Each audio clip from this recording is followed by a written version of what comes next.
Horses in Northwest Georgia now making a difference for kids who have experienced trauma. Atlanta News First reporter Sawyer Bussey shows us the unique opportunity for healing. Here, the simple strokes of a hairbrush on a horse's mane can quiet the mind. What you see in a horse, you'll see in yourself. A step out into a pasture can become a safe place.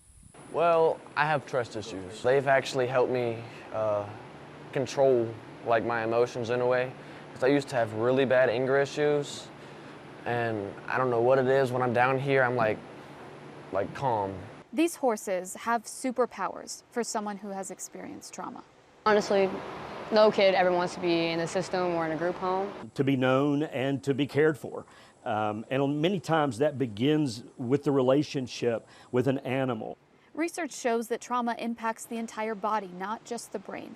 These horses have really helped, how to be gentle, how to be calm.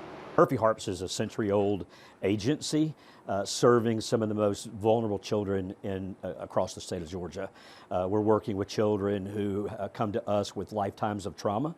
These horses are part of the Murphy Harps Children's Centers in Cedartown Equine Assisted Therapy program. Currently, we have about 140 kids that we're serving at Murphy Harps. About 60 of them currently are on this campus receiving intensive therapeutic care. And then another 15 kids, older teens like Dylan, who is in a transitional living program, getting the life skills and mentorship they need for independent living.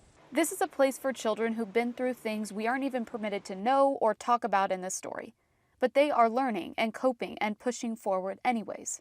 These horses, tools to a calmer now, a better future. In Cedartown, Sawyer Bussey, Atlanta News First.